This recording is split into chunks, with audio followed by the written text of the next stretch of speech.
Olá, tem professor aí? Pessoal, nós nunca vivemos um ano de tanta incerteza, de tanta insegurança e instabilidade como foi 2020 e como ainda parece que vai ser 2021. Então, como é que a gente pode se preparar para o ano letivo de 2021 sem saber exatamente o que vai acontecer? É sobre isso que eu vim falar nesse vídeo com vocês, dando algumas dicas para tornar o ano mais agradável, mais tranquilo. Meu nome é Ludmila Lima, eu sou professora, psicopedagoga, dou aula há mais de 13 anos na rede pública do estado de Minas Gerais. No finalzinho do ano de 2020, eu comecei a fazer as aulas lá no Se Liga na Educação, na Rede Minas também, do 4º e 5º ano de língua portuguesa. E estou aqui nesse canal auxiliando a professores, alunos, pais há 5 anos trabalhando com educação básica.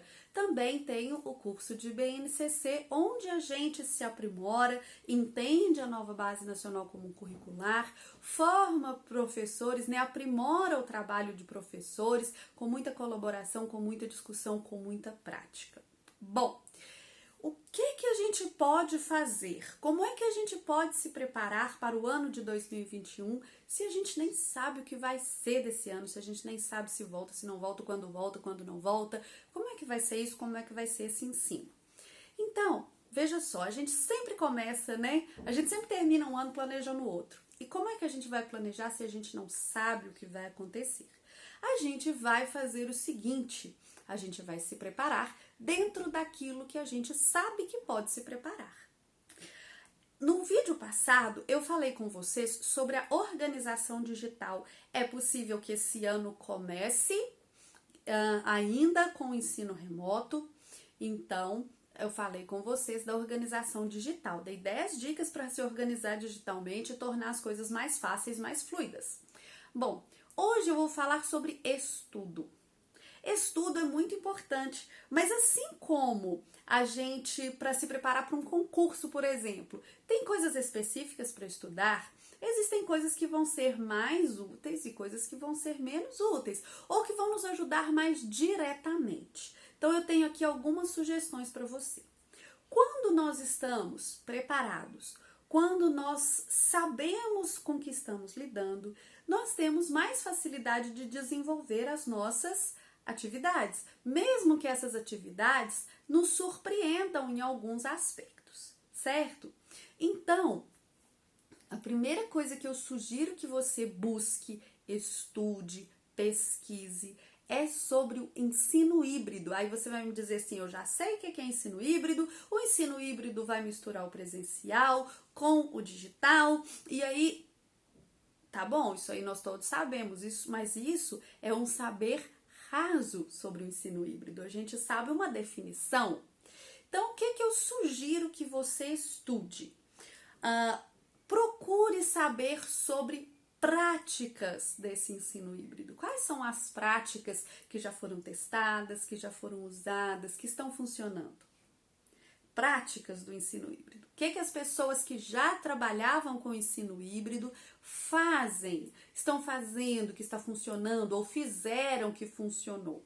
Procure práticas, procure estratégias. O ensino híbrido já era uma realidade, ele já acontecia em algumas escolas, ele já acontecia com algumas pessoas. Então, o que é esse ensino híbrido? Como que as pessoas articulam suas estratégias para funcionar bem com os alunos nesse ensino híbrido? E materiais.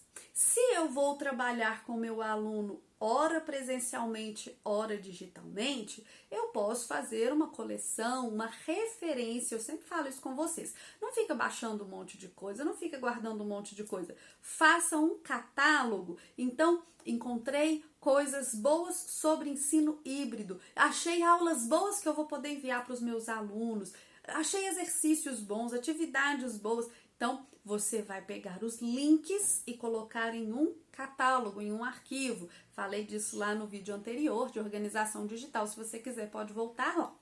Então, faça isso. Pesquise, se intere das estratégias, das práticas, aprofunde nesse ensino híbrido. Por quê? Porque a promessa para o ano que vem é o ensino híbrido. As pessoas, as escolas, as redes já estão falando nisso. O ensino híbrido, pessoal, já é uma realidade há muito tempo, mas nós ainda éramos um pouco resistentes. Agora não dá para ser resistente mais, vai acontecer. Então vamos procurar, tá? Por que eu estou dando a dica nesse vídeo sobre estudar? Porque se você conhece, você vai ter mais facilidade em executar, mesmo que venha de surpresa para você, tá?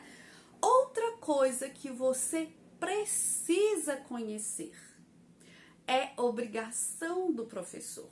E a gente às vezes supõe que já conhece, mas não conhece tão bem assim. O que a gente precisa conhecer? O nosso currículo. O nosso currículo. O direito de aprendizagem da nossa criança. O que eu tenho que ensinar para essa criança?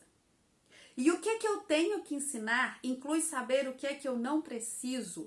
A gente ouve muita queixa de pais, professores, alunos sobre o volume de coisas que se tem que fazer, principalmente quando é à distância. Então, o que eu realmente preciso ensinar e o que eu não posso deixar de ensinar? Isso é currículo. Aí a gente diz assim, olha, o currículo tem um para cada estado, redes de ensino mudam seus currículos, mas o que é a base do seu currículo? Hoje, a base do currículo é a Base Nacional Comum Curricular, a BNCC. Então, estude a BNCC, entenda a BNCC, leia a BNCC. Pare de procurar atividades de acordo com a BNCC e aceitar essas atividades sem saber se elas estão realmente de acordo. Você já pensou que algumas pessoas, né, a internet não é totalmente segura. Você já pensou que às vezes a pessoa simplesmente colocou que está de acordo? Sem ter lido uma introdução, sem ter entendido a proposta. Então, só para ganhar o seu link, o seu clique, então, estude a BNCC, entenda realmente o que são habilidades, o que são competências, o que você vai ter que trabalhar em cada componente curricular. Leia, entenda, pense em como você vai desenvolver habilidades com as suas crianças, isso é muito importante. Conheça o currículo, ele é direito de aprendizagem da sua criança. Às vezes, em provas externas, em avaliações que os alunos fazem, os professores falam, gente, mas eu trabalhei tão sério esse ano e a nota da minha turma não foi tão legal. Sabe por quê? Porque o professor trabalhou alguns conteúdos com primor, mas não trabalhou todos que eram direito de aprendizagem do aluno e todos foram testados, né? Às vezes alguns professores deixam muito a desejar em probabilidade estatística na matemática ou em geometria e trabalham bastante ali o cálculo, a álgebra, o número. Às vezes alguns professores trabalham muito bem a ortografia dos alunos, mas deixam um pouco de lado o letramento, os gêneros textuais, ou o contrário, trabalham muito bem os gêneros textuais e tal, mas deixam um pouco a desejar a alfabetização, a ortografização, etc. Então, conheça o currículo, saiba tudo que você tem que trabalhar, né? Estude a BNCC. Se você quer estudar comigo a BNCC, tem um link aqui embaixo do curso de BNCC. Lá você vai ter plano de aula passo a passo, vai ter planner para você executar o que você aprendeu, vai ter grupo exclusivo de WhatsApp para tirar suas dúvidas comigo, para conversar com os colegas. Mas se você não quiser estudar comigo, a BNCC é gratuita, está no site do MEC. Leia o documento desde o início, compare com os currículos antigos, faça, né, faça várias leituras, leia, depois leia comparando com outras coisas, leia criticamente, leia marcando o que você não sabia, leia marcando o que é novidade. Assim você vai ter uma nova visão, uma consciência melhor do que é que você tem que fazer, do que é que precisa ser desenvolvido. Então, estude o ensino híbrido e o currículo. E outra coisa que você precisa estudar, outra coisa que vai facilitar muito a sua vida, é você aproveitar esse tempo mais parado, esse tempo mais tranquilo, para estudar as ferramentas digitais. Eu, por exemplo, apanhei muito do Google Drive. Sabe aquela coisa de fazer pastas? O que que salva, o que que não salva? O que que eu tô salvando pra mim, o que que eu tô salvando pra todo mundo? O que que tá público, o que que não tá? O que que tá dividido, o que que não tá? Estude as ferramentas. Tô falando do Google porque o Google é muito completo e as pessoas tendem a trabalhar com o Google, tá? Mas então, olha só, eu acabei de falar do Google Drive, tem o Google Sala de Aula, tem o Google Forms, que eu até já fiz vídeo falando sobre ele, a agenda do Google, que é interessante para você marcar os seus compromissos, fazer o seu controle pessoal, e também é interessante para você ensinar os seus alunos a usar, para você marcar coisas com os alunos, né? Marcar coisas de uma... Então, são tantas ferramentas com tantos recursos que vale a pena conhecer, vai ajudar no seu trabalho e é muito mais fácil você aprender agora para usar depois do que fazer como foi em 2020, que a gente aprendeu usando e aí a gente se atropela, erra um pouco, passa alguns perrengues ali, né? Então, uma coisa que eu acho que a gente tem que colocar em mente é o seguinte: 2020 foi um ano em que tudo foi emergencial.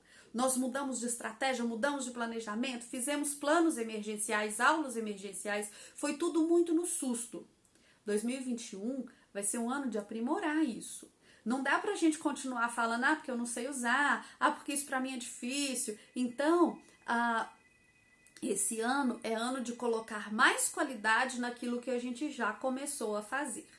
Como eu sempre digo aqui para vocês, o canal Boletim Escolar Online tem lá nas suas playlists listas de vídeos que podem ser úteis para você. Então, para desenvolver a multiplicação com seu aluno desde o começo, desenvolvendo, né, passo a passo a multiplicação, as operações fundamentais, né, como é que opera, os algoritmos, como é que se faz uma adição, uma subtração, uma multiplicação, uma divisão, com resto, com reserva, com tudo que passo a passo para o seu aluno entender, tem lá.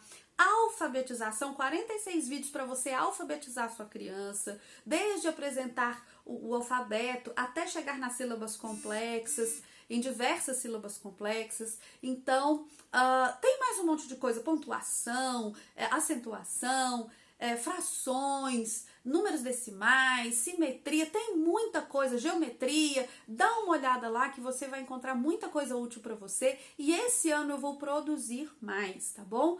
Então, é isso. Espero que o canal seja sempre útil para vocês. Vou continuar colocando conteúdo. Espero um dia ter nesse canal todo o conteúdo do ensino fundamental, tá? Prepare-se, estude, organize-se. Essa série vai continuar. Eu espero que ela continue ajudando. Um grande beijo para você e até a próxima.